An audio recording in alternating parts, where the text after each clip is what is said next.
Assalamualaikum warahmatullahi wabarakatuh.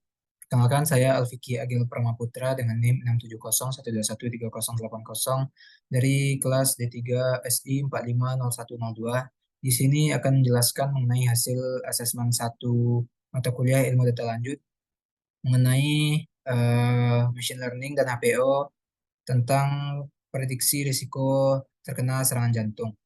Sesuai judul, tentu saja dataset yang digunakan diambil dari dataset Heart Attack Prediction. Berikut untuk struktur datasetnya terdiri dari 26 kolom data yang detailnya yaitu terdiri dari patient ID, umur, jenis kelamin, hingga rincian variabel-variabel lainnya yang mendukung untuk uh, memprediksi heart attack risk, yaitu terdiri dari kolesterol, blood pressure, heart rate, diabetes, dan seterusnya. Baik, langsung saja kepada proses penggunaan algoritma machine learning dan APO-nya. Langkah pertama di sini tentu saja kita akan melakukan load library dan data. Berikut kode program untuk melakukan load library dan data. Lalu di sini kita akan mengambil dataset dari folder Drive, My Drive, dan dataset ilmu data. Berikut hasil dari dataset yang ada pada folder dataset ilmu data.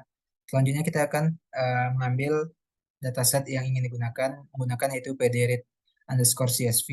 Lalu di sini kita akan mengambil yaitu dataset Heart Attack Prediction dataset. Berikut untuk lalu kita tampilkan menggunakan DF.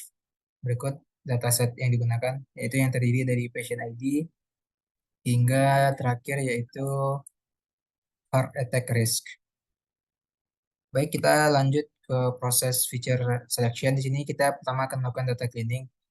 Di sini pertama kita akan melakukan pengecekan apakah data yang diambil dari dataset heart attack prediction terdapat nilai 0 atau nilai 0 menggunakan df is 0. Berikut rinciannya.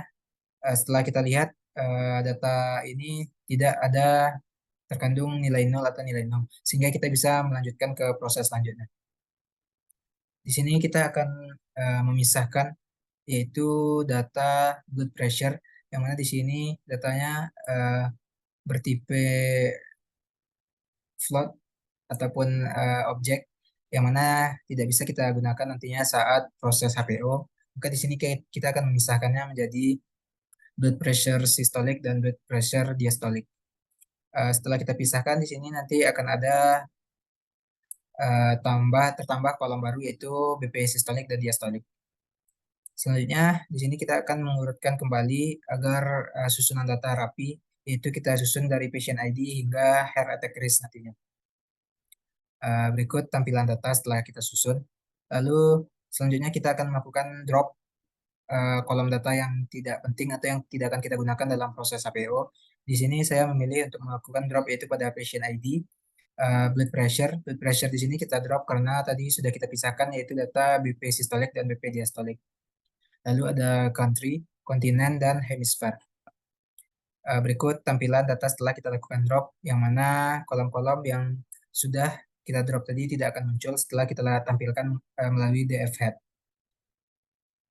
Lalu selanjutnya kita akan memilih feature dan label yang akan kita gunakan dalam nantinya proses HPO.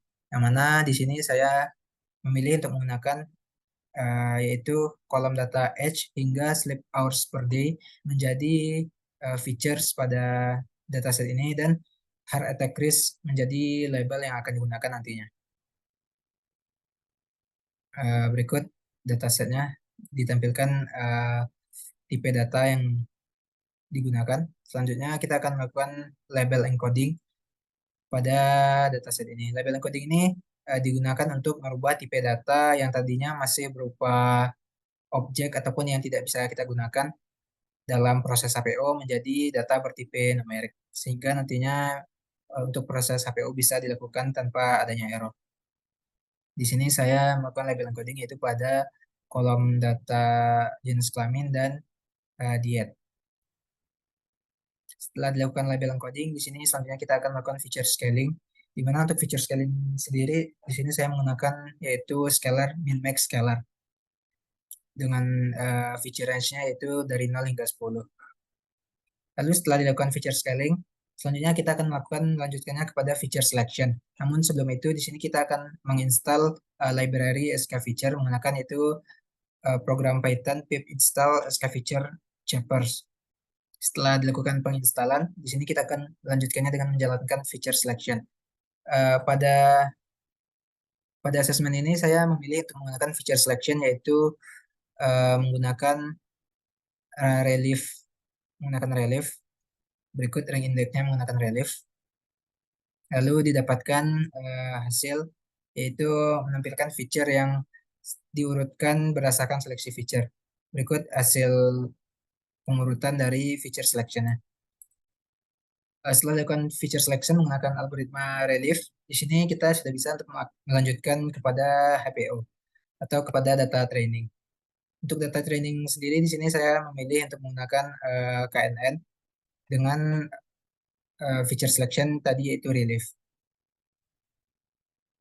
Berikut setelah dijalankan uh, proses HPO menggunakan classifier yaitu KNN, scalarnya min max, dan diambil dari feature selection yaitu yang tadi telah kita jalankan relief.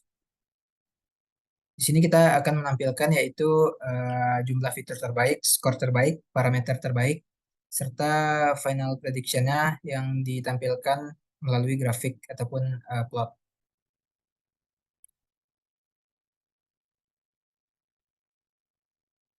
Berikut proses HPO yang sedang berlangsung yang telah kita jalankan. Kita lanjut langsung kepada hasil dari HPO-nya sendiri.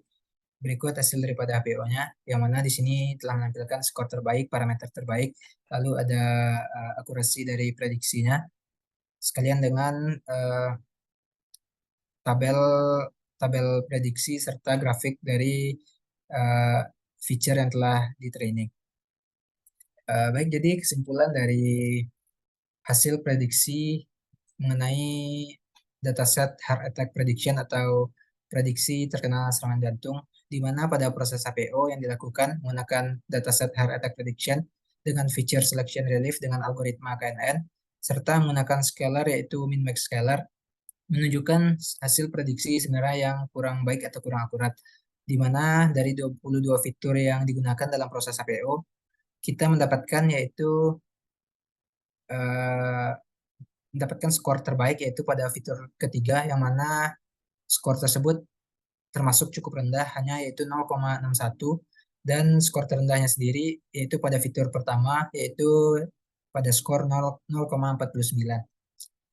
Sedangkan untuk akurasi yang didapatkan sendiri yaitu hanya berkisar pada 0,61 yang mana tentu saja hal ini termasuk akurasi yang cukup rendah.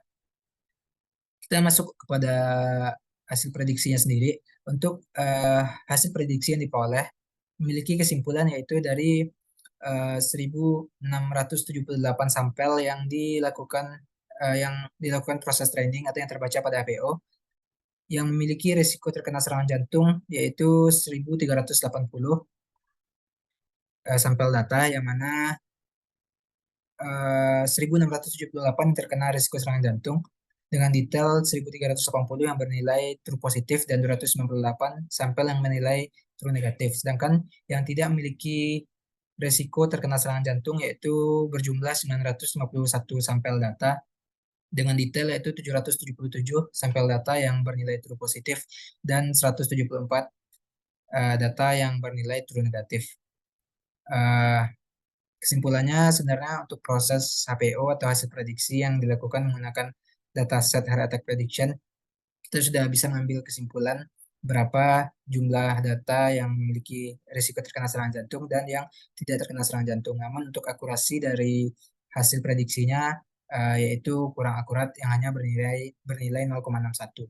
Mungkin hal ini bisa dipengaruhi oleh jumlah sampel data yang kurang banyak atau yang sedikit. Lalu proses HPO yang berjalan tidak menggunakan algoritma yang cocok ataupun banyak hal lainnya.